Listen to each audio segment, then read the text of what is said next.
Good Morning Business. Business Plan.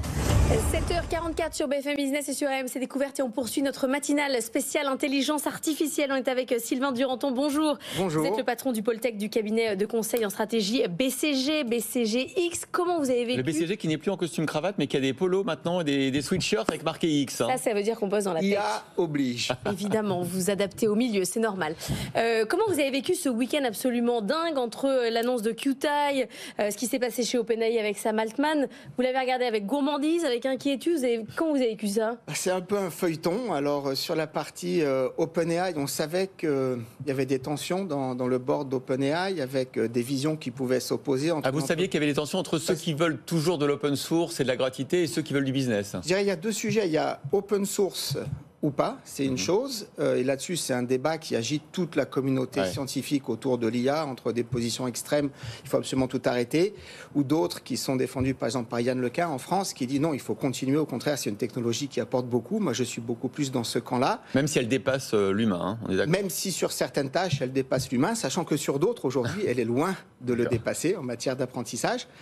Après... Au-delà de cette question, il y a aussi quel est le statut et l'ambition d'OpenAI entre un mission statement à la fondation qui est on veut aller vers l'IA générale pour le bien de l'humanité et aujourd'hui une entreprise très importante dans le monde économique, valorisée à 90 milliards, qui lance des produits. Donc c'est là qu'il y a une tension. Ça fait d'ailleurs Sam Altman la semaine dernière, on en a parlé avec Anthony Morel, qui veut lancer une bibliothèque de chat en fait. Mais est-ce que vous vous dites, quand ils ont licencié Sam Altman, mauvaise idée, mauvais choix stratégique, vous n'allez pas dans le bon sens, ou vous vous êtes dit, finalement le board a gagné? C'est ce qui est regrettable, disons, c'est qu'au total, ça déstabilise une entreprise qui est très importante, qui est considérée comme le modèle le plus performant au monde. Et cette déstabilisation, elle sert personne. Il y a des équipes scientifiques hyper fortes, on est sur un risque de division, des gens qui risquent de partir, etc. Donc je le vois plutôt comme quelque chose qui n'est pas une bonne nouvelle pour l'IA et pour l'IA générative au sens large. Alors c'est intéressant parce que le BCG, vous êtes beaucoup spécialisé aujourd'hui dans l'IA, mais le BCG c'est aussi un cabinet de conseil, de stratégie aux dirigeants. Est-ce que c'est un cas d'école justement, ce limogeage par visioconférence, alors que 2 minutes avant Sam Altman ne savait même pas quel était l'objet de la visio? Est-ce que c'est un cas d'école de ce qu'il ne faut pas faire en termes de gouvernance?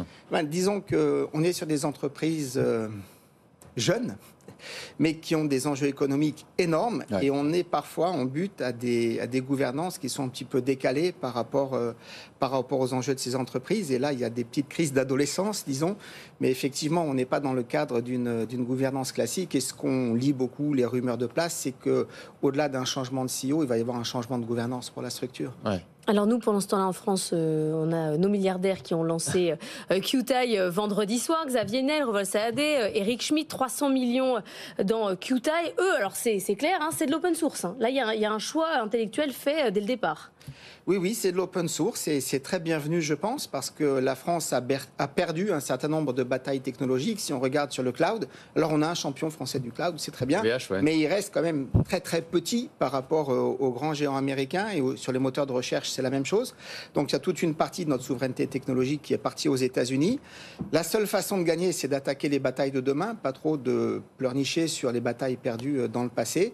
Et là, l'IA générative, c'est quelque chose. Il y a eu un investissement déjà qui a été fait dans Mistral, et je pense que c'est ce genre de bataille qu'il faut aller chercher, parce que là on a une chance de gagner. En France on a beaucoup de talents, et plutôt que de voir tous ces talents systématiquement partir aux États-Unis, il est très heureux de voir qu'en France on a des entrepreneurs qui bougent.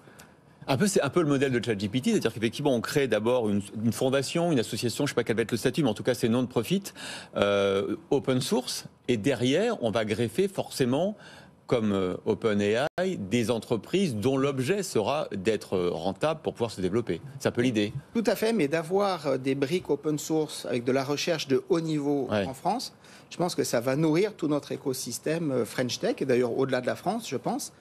Et ça, c'est quelque chose d'important qui manque un peu aujourd'hui. Vous, votre boulot, c'est d'aider l'IA à rentrer dans les entreprises, à faire en sorte qu'elle se l'approprie, qu'elle travaille avec. On était ce matin avec LightOn qui fait du LLM, du langage. Ils ont bossé sur une version de leur robot conversationnel qui permet de dire il dit quand il hallucine, il dit je ne sais pas clairement, il donne ses sources, il travaille sur la confiance. C'est ça qu'il faut aujourd'hui aujourd'hui que l'intelligence artificielle fasse pour ne plus faire peur? Tout à fait. Quand on parle aux dirigeants d'entreprise, la principale barrière, c'est le risque d'hallucination. Qu'est-ce qui va se passer si jamais l'IA dit une bêtise?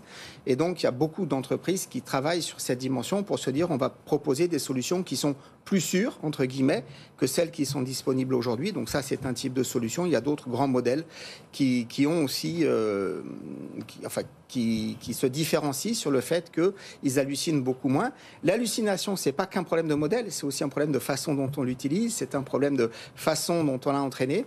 Mais aujourd'hui, c'est effectivement le gros point noir de l'intelligence artificielle générative.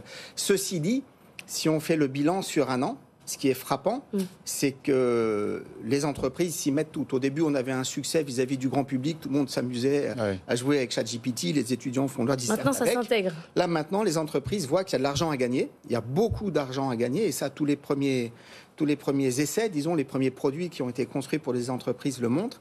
Et toutes les entreprises aujourd'hui prévoient d'investir dans l'IA générative pour l'année qui vient. C'est encore plus rapide qu'Internet à l'époque, si vous voulez. Alors vous êtes pour BCG, Sylvain Duranton, responsable du Monde sur le développement de l'IA et le fait de mettre ces briques d'intelligence artificielle dans les entreprises.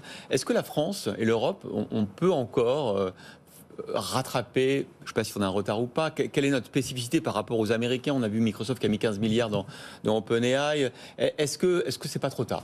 Alors, pour nos entreprises, il n'est pas du tout trop tard. Et aujourd'hui, quand on voit ce que les entreprises françaises font en intelligence artificielle par rapport aux entreprises américaines, il n'y a pas du tout de quoi rougir. Et la France déploie de l'intelligence artificielle dans ses entreprises. La question, c'est la souveraineté de la technologie et des briques technologiques. Et là, effectivement, on dépend beaucoup pour ce qui se fait jusqu'à maintenant de solutions qui sont américaines.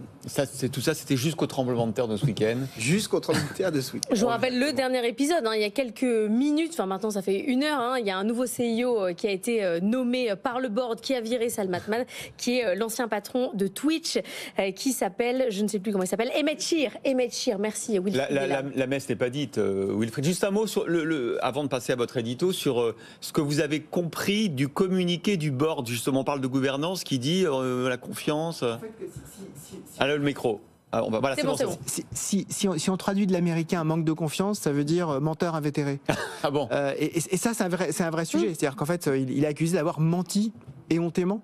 Et quand on voit la biographie de Sam Altman et ses rapports avec ses précédents investisseurs, en particulier Elon Musk, c'est souvent ce qui lui a été reproché. Donc c'est vrai que c'était un sujet, en particulier pour les Américains, qui insistent énormément là-dessus, qui est un sujet absolument fondamental. Quand on dit vous n'avez pas dit la vérité, c'est un vrai sujet. Donc c'est un problème de morale personnelle. Peut-être qu'il utilisait trop l'IA et qu'il avait une IA qui hallucinait, ça le faisait mentir. Probablement.